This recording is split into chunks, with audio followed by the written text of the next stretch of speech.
The other day, I saw a story on TikTok and I knew that I wanted to talk about it with you guys. So, a former Turkey Leg Hut employee, or at least I think she was a former employee, but I know that the owner of Turkey Leg Hut was her mentor. And her mentor called her and said, "Hey girl, can I borrow $75,000?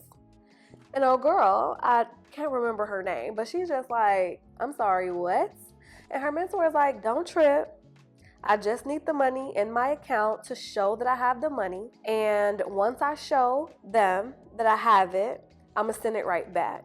Don't worry." And the young woman made the decision to loan her mentor 75,000 American dollars. Now, I already know that I don't have to tell you not to loan anybody that type of money. But I also know that loaning and giving is a huge part of our culture. And I wanted to make sure after seeing that you have a framework for when and how to lend. But as I was listening to the young lady, one of the things that I noticed was that for her, she wasn't just lending the owner of Turkey Hut money.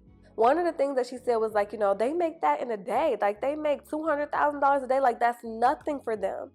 And she talked about the fact that she wanted to be able to be there for her mentor. And of course, I don't know her and I don't know the situation. And I'm very sorry that happened. And I do hope she gets her money back. But one of the things that occurred to me was that she may have looked at this as an investment. Because if you can be there for somebody that you think has money, power, access, if you can be there for them, then you think that might ingratiate you to them. You might look at that as an investment or as an opportunity. Maybe they would be more willing to put you in the rooms that you want to be in, to put you in the positions that you want to be in. But baby, these people really be out here scamming. But without further ado, let us get into this framework. Number one, never loan money that you can't afford to lose. This is like basic loaning 101. If you cannot afford to lose it, you cannot afford to lend it because you do not want to put your livelihood in anybody else's hands. So it's a no. Number two, keep a loan account. And once the money is gone, the money is gone. Because lending money to family and giving money to people in need is such a part of our culture, be prepared for that.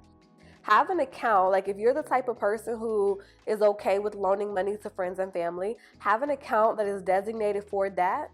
And then once that money is gone, it's gone. People pay back into the fund when they can, and if they don't, they don't. You put money into the fund when you can, but when that money has dried up, it's done.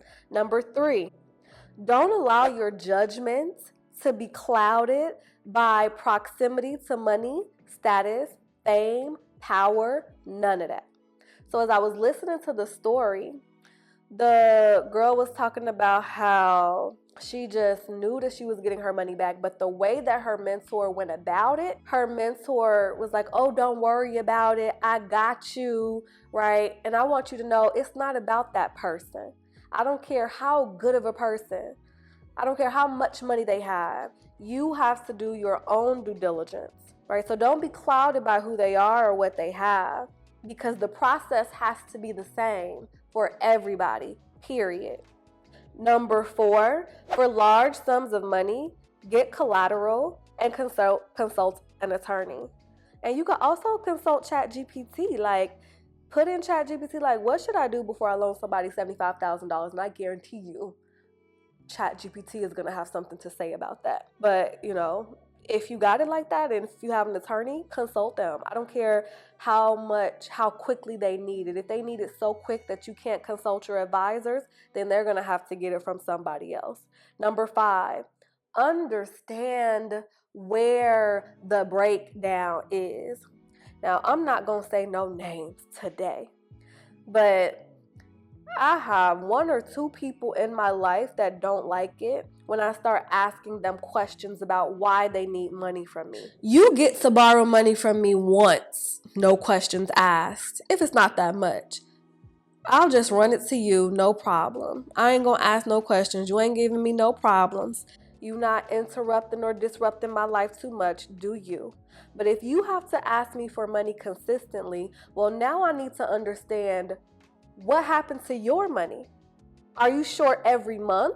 What's going on? The girl's mentor told her that she had money in a different account, but she wasn't able to get it over to the account that she needed to show the money in. Now, a person like me, I have some more questions. So why is it that I can get my money into your account, but you can't get your money into your account? That don't sound right to me. So figure out where the breakdown is. Number 6, clarify the purpose of the loan. After they tell you all their problems and they tell you why they need the money and all of that, you want to be clear. When I give you this money, what exactly are you going to do with it? I know you have these problems. I know you're telling me what's going on, but what exactly are you going to be using this money for? Number 7, set up clear payment terms in writing, including what happens when and if the person is late. So you want to be clear that these are the loan terms and this is what happens when you're late. And if somebody is like, oh no, I'm not going to be late, that's okay. We're going to create these terms anyway, just to be sure and to be clear. Number 8, discuss options and understand the impact to your finances. So brainstorm with the person about how they can get money outside of you, but also be thinking about, if I were to lend this person that money, what is the actual impact to my personal financial situation? You never want to put yourself in a position where you have to be dependent on the other person for your livelihood. And you also don't want to allow money to be something that comes between friends. If you use this framework, you're going to put yourself in a good position to help those who need help without being burned. And if the request is for $75,000, then you definitely got to do your due diligence. Thank you guys so much for watching this video. I hope that you learned something from this framework, and I hope that you implement every single part. And as you already know, you are not helpless, hopeless, or powerless. In fact, you are powerful beyond measure. You are the one that has what it takes to protect yourself from adverse financial circumstances. Have a wonderful rest of your day. Gotta stay.